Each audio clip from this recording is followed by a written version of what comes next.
বিসমিল্লাহির রহমানির রহিম। আলহামদুলিল্লাহ। বাংলাদেশে ইসলাম আগমনের ইতিহাসের খোঁজে ১০০টি ঐতিহাসিক মসজিদ ভ্রমণের নিয়তে আজ ১৯/১০/২০২৫ তারিখ আমার ৭৫তম মসজিদ ভ্রমণ। প্রাচ্যের অক্সফোর্ড খ্যাত ঢাকা বিশ্ববিদ্যালয় কেন্দ্রীয় জামে মসজিদ।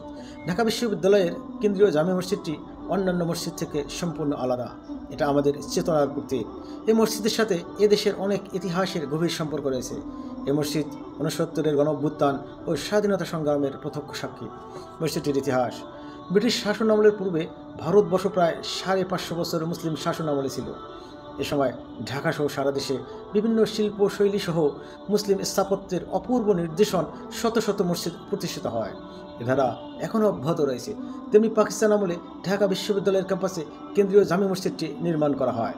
মসজিদের ভিত্তিপ্রস্তর তৎকালীন ঢাকা বিশ্ববিদ্যালয়ের ভিসি ডক্টর ওসমান গনি ও অন্যান্য প্রফেসরের উপস্থিতিতে ১৯৬৬ সালের ২০ ডিসেম্বর মসজিদটির ভিত্তিপ্রস্তর স্থাপন করা হয়।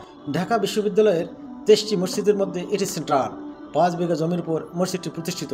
বিগত ১০০ বছরে প্রয়োজনের তাগিদে ঢাকা বিশ্ববিদ্যালয়ের বিভিন্ন ধরনের অবকাঠামোগত উন্নয়ন হলেও পাকিস্তান আমলে প্রতিষ্ঠিত কেন্দ্রীয় মসজিদটির অবকাঠামোগত কোনো উন্নয়ন ঘটেনি। এত বছর পুরনো মসজিদটির প্রয়োজন অনুসারে খুব একটা সংস্কার কাজও পরিলক্ষিত হয়নি কোনো চোখে পড়ার মতো কোনো পরিবর্তন। বিশিষ্ট ব্যক্তিবর্গের মাজার: মসজিদেরই পাশে আমার কবর দিও ভয়, যেন গৌর থেকেও মুয়াজ্জিনের আজান শুনতে পায়। জাতীয় কবি কাজী নজরুল ইসলামের গানের কথাগুলো যেন আল্লাহ কবুল করেছেন। তাকে ঢাকা বিশ্ববিদ্যালয়ের কেন্দ্রীয় মসজিদের পাশে দাফন করা হয়েছে। মসজিদের পাশে আরও কবর দেয়া আছে ঢাকা বিশ্ববিদ্যালয়ের সাবেক ভিসি ডক্টর ওসমান গনি, শিল্পাচার্য জয়নুল আবেদিন, চারুকলা শিক্ষক কামরুল হাসান সহ স্বাধীনতা যুদ্ধে শহীদ ঢাকা বিশ্ববিদ্যালয়ের অনেক শিক্ষকের, যার কারণে গোটা দেশের মানুষ এই মসজিদটি সম্পর্কে ভিন্ন রকম আকর্ষণ অনুভব করে থাকে। নির্মাণশৈলী, কারুকার্য ও নান্দনিকতায় মসজিদটি অনন্য। মসজিদটির ৩ দিকে রয়েছে খোলা প্রাঙ্গণ। মসজিদের পিছনে রয়েছে সবুজের সমারোহ বৃক্ষরাজি দ্বারা আচ্ছাদিত। মসজিদের 2টি মিনার, ভেতরে রয়েছে গোলাকার বেশ কিছু পিলার, কারুকার্য খচিত দরজা জানালা, ঝাড়বাতি 9টি, আলমারি 2টি। আলমারিতে রয়েছে কোরআন হাদিসের প্রায় 200 অমূল্য বই। মসজিদের ভিতরে 23 লাইন বা কাতারে নামাজে দাঁড়ানোর ব্যবস্থা রয়েছে। প্রতি কাতারে 75 থেকে 80 জন মুসল্লি দাঁড়াতে পারেন। এছাড়া মসজিদের বারান্দার অংশেও রয়েছে আরও 10টি কাতার।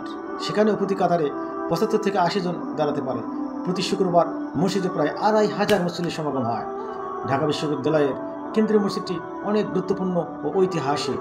দিন দিন মুসল্লিদের সংখ্যা বেড়ে যাচ্ছে। শুক্রবার ও ঈদে মুসল্লিদের সমাগম বেশি ঘটে, ফলে রাস্তায় নামাজ পড়তে হয়। কার পার্কিংয়ের জায়গা নেই। মসজিদটি পুনর্নির্মাণ করা খুবই জরুরি।